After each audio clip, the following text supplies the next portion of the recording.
Hey,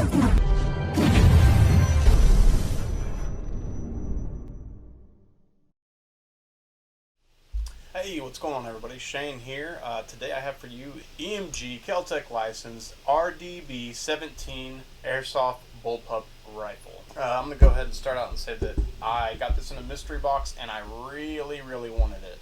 I was hoping I would get it and I got it. And this thing is pretty awesome. I actually haven't been able to play with it yet because when I went to the field it chronoed at 420. So I couldn't even play with it because it was too much. 400 was the max, right? And it's not really a DMR, though it could be a really good DMR. Alright, so let's go ahead and talk about this thing a little bit. First of all, if you want to upgrade and that's like your thing and you're all about upgrading everything, do not buy this because it's got the Ares gearbox in it. Ares is known to be very difficult to upgrade in some circumstances, but honestly out of the box it performs really well. One of the biggest advantages that you'll have for bullpup rifles is the fact that the barrel goes from here all the way to here, right? So your inner barrel is gigantic. This isn't the flash hider it came with. I put this on there. I took the orange one off just for starters.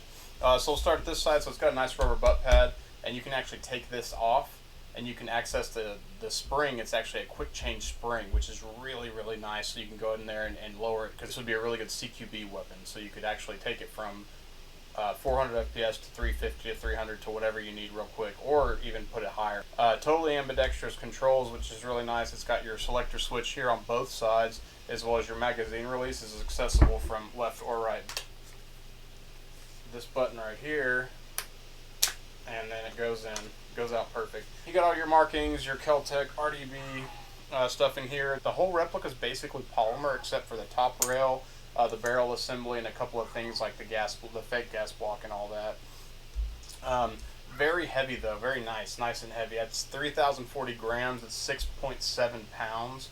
So it's got a good weight to it, and most of the weight is all back here where the gearbox is. So whenever you hold it, it's very light, very easy to maneuver around because all the weight is right here.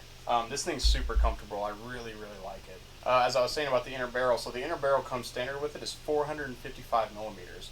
Compared to like a 363, right around 370 normal M4 barrel. So this thing is only 27 inches long, which honestly is really nothing. Like 27 inches is almost nothing. And that's 695 millimeters for my UK friends over there and the rest of the world, I should say. So the gearbox is upgradable and you can do it, but it uses the Ares EFCS, the electronic fire control system that they have. So it said it is programmable, but I think for the Ares one, you actually have to plug a box into it and like program it with the box. So I don't know about all that. It's got safe, semi, full auto. It's really all you need, right? So it's got sling points all over it. I mean, it's got one here on both sides. It's got one here on both sides. And then the front, these pieces right here are also sling points. So it's got like 6 sling points on it. You can sling this thing anywhere you want to, which will make it really awesome. One thing that kind of freaked me out as I was looking at it, first of all, it does have the MP5 style. You can do the slap, right? I wouldn't recommend doing it too much because some things I read said it will break off, and that's pretty standard across most of the things that have it. Charging bolt is non-functional. It doesn't actually do anything. It just charges to look cool, and then it comes back forward. You can actually change the position and make it go to the other side as well if that's something you wanted to do, but you don't really need to use it at all. Which brings me to kind of the weirdness of this thing. So if you can see up in here, Hopup unit in here right there, that's actually where you change the Hopup. Really weird. So it's got a rotary style Hopup, and you have to actually stick a tool down in there to change it, which really sucks because that means you have to take your mag out, change your Hopup, put your mag back in, shoot to see if it's right, take your mag out, hop up, and BBs, every time you pull your mag out, 2 or 3 BBs come out, right? So once you get it dialed in, it'll be fine, but if you need to make a hop-up change on the fly, it's really going to suck. Speaking of which, I can't get my fat things in there, and I don't know many people that could, which is kind of cool, though, because they actually include, if I can get it out of here, it's very well in here, so you're not going to lose it. It's a small flathead screwdriver, and you can actually take it down inside of it, and you can change the hop-up left or right or wherever you need to go, and then you just slide it right back down its holder and the handle there, and it's put up. Okay, so since the hop-up is right here, I've seen some stuff about people opening up a little panel right here with a Dremel so they can get down in there and change the hop-up from the top. But I don't really want to do that because I don't feel like messing it up or anything like that. I mean, I don't mind taking a little screwdriver, whatever. Like I said, once it gets dialed in, it'll be just fine. There's nothing wrong with that. So there's not too much really to talk about. I mean, it's all polymer. It looks really nice. It's cool. The metal parts that need to be metal are metal. The parts that aren't. Top rail, bottom rail. I did have some problems when I was trying to get this battery compartment off. So the battery's actually up here. It's not back here because that's where your quick change spring is, right?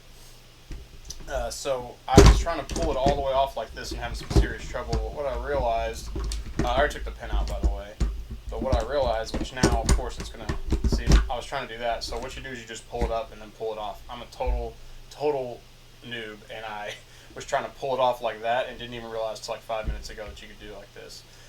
Which brings me to another bad thing. So there are some bad things about this, the Hopup being one of them. Yeah, it's not the greatest. The proprietary nature of it, it's a bullpup. All bullpups are proprietary.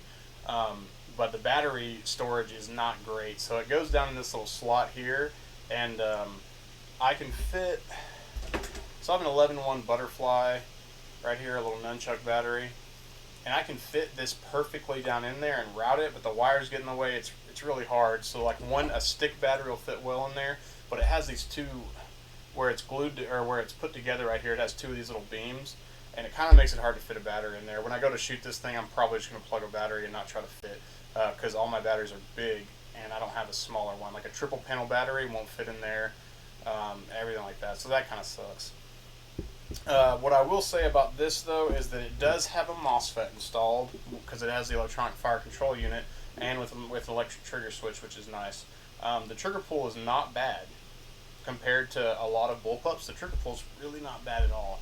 I was very surprised because I have a Tavor, and that thing, or Tavor, whatever, that thing's trigger pull is the absolute worst. I tried to go in and mod it, and I tried to work on it. That's the one replica that I've just put down, and I touch every once in a while, and I just get pissed off and stop working on it, and it just feels super, super cheap. Unlike this thing does not feel super cheap. I mean, your trigger pull is right there, right there. So you can see it's not the greatest trigger pull, but it's by far not the worst. Let's plug in the battery of this thing, get some chrono action going. Alright, it does come standard with a PMAG, not this one, and it comes with a shortened PMAG, so you can put it in there. The short PMAG barely sticks out, the long one of course sticks out. I'm going to throw some .20s in here so we can get a chrono on it.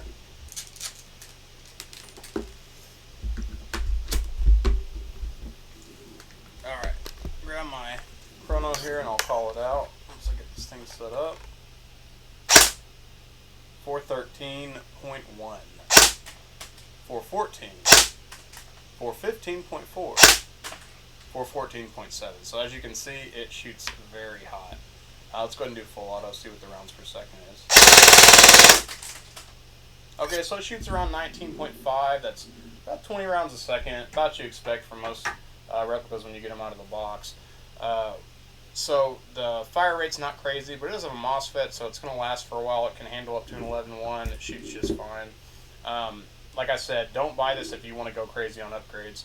I know a lot of people have upgraded the bucking and the barrel. Hopup's completely proprietary, so don't even mess with that. Bucking's, barrel, and the nub's proprietary as well, so you're going to have to get in there and do some like dremeling and sanding if you really want to do anything outstanding. However, just for the fact of how long the inner barrel is, you're probably going to get pretty awesome groupings a little bit further away than you would with the standard M4. So, all in all, I really like this thing. Let's do a little shooting. I definitely don't even have sights on this thing. I'm going to go no sights. Oh gosh, okay. Well, there's top center. Alright, so...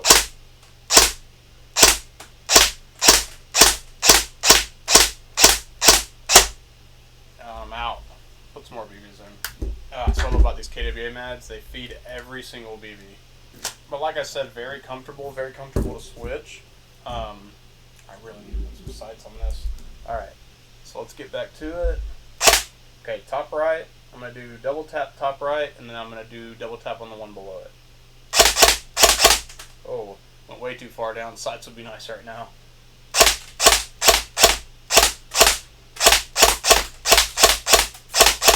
Alright, let's do middle center. I'm just going to smack full auto on this thing. Let me get one. Yeah, it does the job. For sure. Alright, so trigger response, decent. There's semi, so... Alright, it's safe, sorry.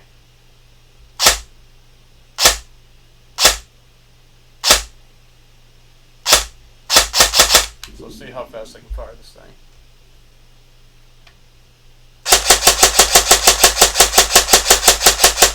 Alright, so you can fire it pretty good on semi, really not that big of a deal.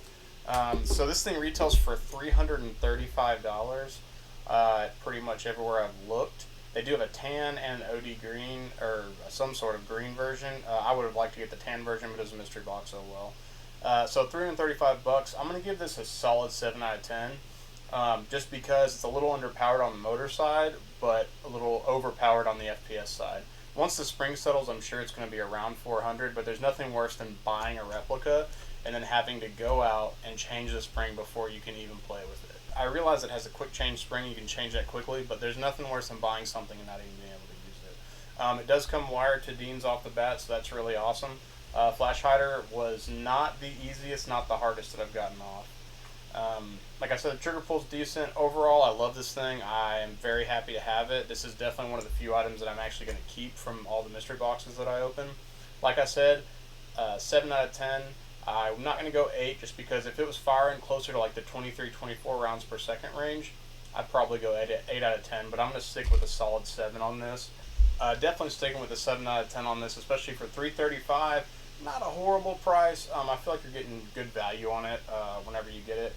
It is fully traded with Keltec and all that good stuff. Aries does make really good products. I just hate how proprietary some of their stuff can be. It can be a little harder to work on.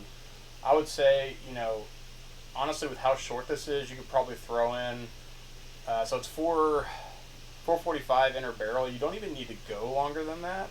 Honestly, I think 410, when they did a bunch of tests, about 410 was about as long as you really need to go, unless you're doing something crazy. But you could put a cool flash hider on it, like this one that I have, put a tight bore with like a really nice bucking, and you'd probably be good to go and have no issues. It just looks nice. I mean, it just does. I just like it. If you're looking for a cool bullpup style replica, L85, that's like kind of been the standard for a long time. There are a lot more on the market, the Tavor and a bunch of other ones. Do not buy the Tavor. That is the biggest piece of junk I've ever seen. All the L85s I've used seem really cheap feeling, and they're horrible to work on, plagued with problems, which I'm pretty sure the real L85 was also plagued with problems. But I don't see any reason not to get this. I think this is the bullpup of bullpups to buy. So if that's what you're looking for and you want to get it and you're not going to be doing any crazy upgrading on it, this is it. Go ahead and buy it. Awesome. So, hey, I just want to say, like, subscribe, shameless plug, ring the bell, all that good stuff. And, hey, thanks for stopping by, and I'll see you next time.